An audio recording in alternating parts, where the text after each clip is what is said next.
Good morning বন্ধুরা, তোমরা কেমন আছো? আশা করি খুব ভালো আছো। আমিও খুব ভালো আছি।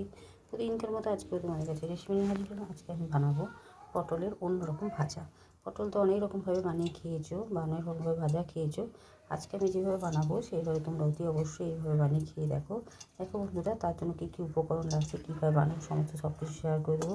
তার জন্য নিয়েছি চালের গুঁড়ো বড় চামচে 1.5 চামচ মতন, বেসন নিয়ে নিয়েছি 3 চামচ মতন, এখানে নুন মাখানো ধুয়ে আমি পটলটাকে কেটে নিয়েছি। দেখো একটু করে কাট লাগিয়ে দিয়েছি যাতে ভালো করে ভাজাটা হয়। এখানে নিয়ে নিয়েছি পোস্ত, নুন, হলুদ, লঙ্কার গুঁড়ো আর কালো জিরে। প্রথমে আমি সমস্ত উপকরণগুলো দিয়ে একসাথে মিশিয়ে নেব। দেখো বন্ধুরা, সমস্ত উপকরণগুলো দিয়ে ভালো করে মিশিয়ে নিলাম। এরপর আমি একটা জল দিয়ে পাতলা করে গুলে নেব।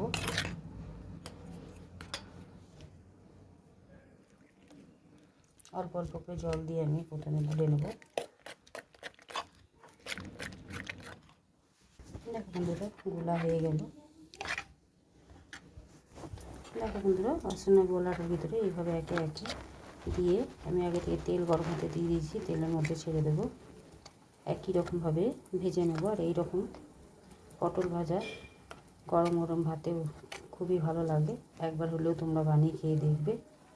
চলো বন্ধুরা, তেলটা গরম হয়ে গেছে, তাই এগুলোকে একে একে ছেড়ে দেবো। দেখো বন্ধুরা, পটলগুলোকে ছেড়ে দিলাম। এবারে আস্তে আস্তে উল্টে পাল্টে নেড়ে চেড়ে নেব।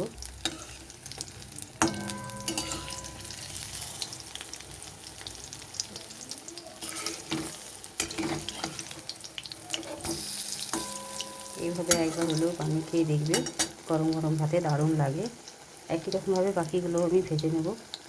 দেখো বন্ধুরা, উল্টে পাল্টে আমি খুব ভালো করে লাল করে ভেজে নিয়েছি। এবার আমি তুলে নিয়ে বাকিগুলো একই রকমভাবে ভেজে নেব।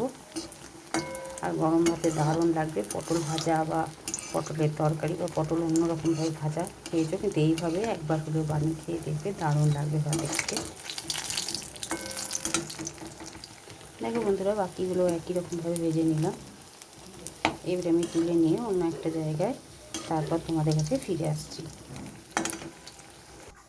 দেখো বন্ধুরা, আমার রেসিপিটা তৈরি হয়ে গেল। একদম অন্যরকমভাবে ভেজেছি। তোমরা নিশ্চয়ই এইভাবে আগে খেয়েছো কিনা জানি না, কিন্তু দেখো একদম অন্যরকমভাবে ভাজা।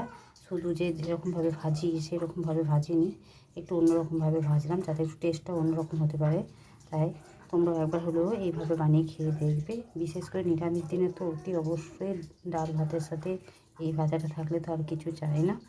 আর কেমন লাগলো অতি অবশ্যই জানাবে। আজকের মতো এতটুকুই। কালকে আবার অন্য কোনো রেসিপি নিয়ে হাজির হব। সুস্থ থেকো, ভালো থেকো, তোমরা আমার বন্ধু হয়ে পাশে থেকো।